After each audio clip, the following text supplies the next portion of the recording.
नमस्कार दोस्तों। स्वागत है आप सबका आशापूर्ण कहानियों में।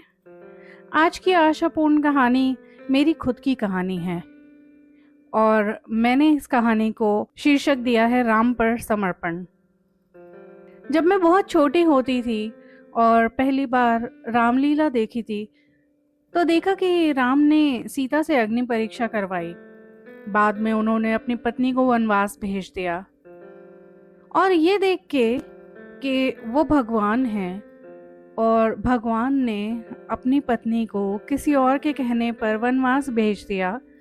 तो ऐसे तो अगर कोई मेरी मम्मी के बारे में भी बोलेगा तो मेरे पापा भी उनको वनवास भेज देंगे। सॉरी पापा, बट मैं बहुत छोटी थी और मेरे पापा बहुत अच्छे हैं, उन्होंने कभी ऐसा कुछ नहीं करा। पर मैं सोचती थी कि मैं ऐसे भगवान की पूजा नहीं करूंगी। मैं प्रसाद के लिए मंदिर तो जाती थी और जब भी कोई जय श्री राम चिल्लाता था तो मैं भी पीछे खड़ी खड़ी जय श्री कर देती थी, पर कभी राम नहीं बोला। मैं उस टाइम पे छोटी थी और मैं नहीं चाहती थी कि कोई मेरी पिटाई कर दे कि तुमने जय श्री राम क्यों नहीं बोला। समझ तो बिल्कुल ही नहीं थी, सवाल तो बहुत थे पर पूछने से बहुत ज्यादा डर लगता था। पिटाई पड़ जाएगी कि भगवान पर सवाल कर रही हो। हनुमान जी को बहुत मानती थी मैं, क्योंकि जब मैं छोटी थी तो मुझे डर बहुत लगता था अंधेरे से, अकेलेपन से। पर हनुमान जी तो तभी खुश होते हैं जब दिल में राम होते हैं, और अगर उस समय राम दिल में थे भी तो ईगो ज्यादा थी मेरे अंदर। मैंने बंद कर दिया हनुमान जी से मिलना।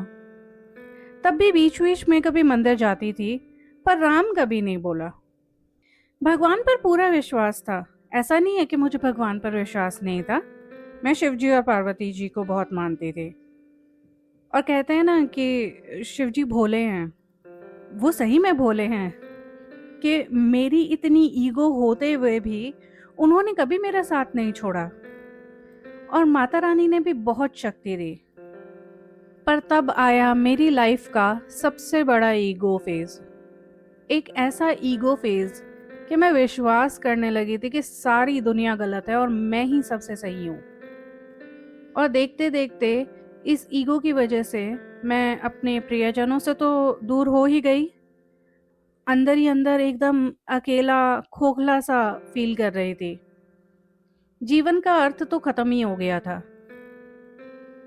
और तभी राम आए, ऐसी रोशनी के साथ आए कि दिल के मुरझाए पत्ते हरे दिखना शुरू हो गए। पर ईगो नहीं आने देना चाहता था राम को। फिर दिमाग में आया कि मल्टीवर्स है, क्या पता किसी एक मल्टीवर्स में ये हुआ हो, क्या पता इस मल्टीवर्स में ये ना हुआ हो। मुझे वाल्मीकि रामायण नहीं मिली। अब समझ आता है कि क्यों नहीं मिली। मेरी ईगो ने मेरे समझने और क्वेश्चन करने की क्षमता को तो पहले ही बंद कर रखा था। तो पहले जरूरी था कि ईगो मेल्ट हो। तुलसीदास जी की रामचरितमानस मिली, मैंने पढ़ना शुरू करा और जब शुरू के 100 पन्ने पढ़े तो सही में ऐसा लग रहा था कि हे भगवान, कितना बटरिंग कर रहे हैं राम की। आगे के 100 पन्ने पढ़े तो लगा कि वर्ड चॉइसेस बहुत ही अच्छी हैं पोएट्री के लिए, अपने इमोशंस को एक्सप्रेस करने के लिए। आगे के 100 पन्ने पढ़े तो ऐसा लगा कि जिस तरीके का प्यार, जिस तरीके का प्रेम तुलसीदास जी को हुआ कि उन्होंने पूरी एक कविता लिख डाली, इतनी मोटी किताब लिख डाली अपने प्रेम को डेडिकेट करके। मुझे भी ऐसा ही प्रेम चाहिए। और उसके बाद बस मैं रो रही थी, हर शब्द को पढ़ते हुए मैं बस रो रही थी। एक बार तो पढ़ने के बाद में 45 मिनट तक बैठकर सिर्फ रो रही थी। जब मैंने रामचरितमानस पढ़ना शुरू करा था तो मेरा कोई नियम नहीं था। टू बी ऑनेस्ट, जब रामचरितमानस खोलते हैं तो उसमें एक वो होता है, सेक्शन होता है, पेज होता है जिसमें लिखा होता है कि नियम, कि किस तरीके से पढ़ना है इसको। वो नियम पढ़ के तो मैंने वापस रख दी थी एक बार को, यहाँ पे मैं अपने पिताजी का बहुत बहुत धन्यवाद करना चाहती हूँ। वो सिर्फ मेरे पिताजी नहीं हैं, वो मेरे गुरु भी हैं। उन्होंने मुझे समझाया कि बेटा, एक पन्ना पढ़ना शुरू करो रोज, कम से कम पढ़ना तो शुरू करो। तो मैंने कर दिया शुरू। सुबह का या संध्या का पूजा में दिया जलाती थी, उस टाइम पे रामचरितमानस खोल के एक पेज पढ़ लेती थी। पर मैंने चाहे नियम बनाए हो या ना बनाए हो, रामचरितमानस ने मेरा नियम बना दिया। ऐसा हो गया कि रोज सुबह अपने आप उठ जाती थी और दिन की शुरुआत मानस से ही करती थी। तुलसीदास जी की भक्ति कविता सुनते सुनते मैं भी भक्ति में आ गई। पहले भी था, ऐसा नहीं था कि मैं भक्ति नहीं करती थी, पर अब ऐसा लग रहा था कि दिमाग खुल गया है।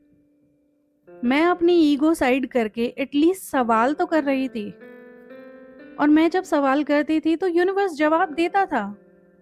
और अब लगा कि कम से कम अपना दिमाग तो खुला रखूं और समझने की कोशिश तो करूं। उस टाइम पे मैंने अपने इमोशंस को साइड रखा। मैं नहीं चाहती थी कि भक्ति के बीच में इमोशंस फंसे, तो हाँ, अपने इमोशंस को मैं साइड रखती थी, मैं सिर्फ भक्ति करती थी। सवाल करते करते फाइनली मैं वाल्मीकि रामायण पर आ गई। अगेन मैंने कोई नियम नहीं रखा। मैं कोशिश करती थी कि चलो रोज एक सर्ग पढूं, और पहला सर्ग पढ़ा तो ऐसा लगा कि ओके, थोड़ा सेम सेम ही है रामचरितमानस से। बालकांड के 50वें सर्ग तक आते आते मुझे रियलाइज हुआ कि मेरे इमोशंस, जिनको मैं अपनी भक्ति से अलग रख रही थी, भक्ति ही इन इमोशंस को हैंडल करने में हेल्प करेगी। और ये सब तभी समझ आया जब रामचरितमानस ने मेरे दिमाग और दिल में प्रेम भर दिया था। मेरी जर्नी तो अभी बस शुरू ही हुई है। जितने सवाल उठेंगे उठने दो, मैं वेट करूंगी यूनिवर्स के जवाब का, इन कहानियों, इन पोएम्स के थ्रू।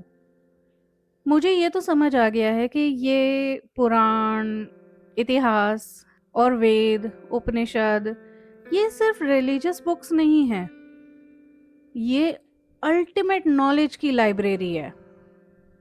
और मेरा प्लान बन गया था कि मैं पूरी लाइब्रेरी की नॉलेज कंज्यूम कर लूं। ईगो, ईगो, ईगो खत्म थोड़ी ना हुई थी मेरे अंदर से ईगो, पर यह भी पता था कि नहीं कर पाऊंगे। और कितनी भी नॉलेज इकट्ठी कर लूं, नई नॉलेज आती रहेगी। सृष्टि, स्थिति, प्रलय, ये तो होता ही रहता है। तो सोचा कि जो पहले है उसे ही समझ लूं, सारी नॉलेज तो बाद में देखेंगे। पहले जो पढ़ रही हूँ, जो सामने है, उसे ही समझने की कोशिश करूं, उसी से ही नॉलेज ले लूं। एक बार फिर राम ने मेरी उठती हुई ईगो को खत्म कर दिया। और मुझे पूरा विश्वास है कि आगे अगर कभी गलती से भी मेरे अंदर ईगो उठेगी भी, तो राम खत्म कर देंगे वापस से ईगो। तो इसीलिए मैंने खुद को उन पर समर्पित कर दिया है।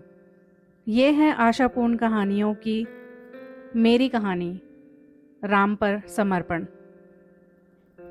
धन्यवाद। जय श्री राम।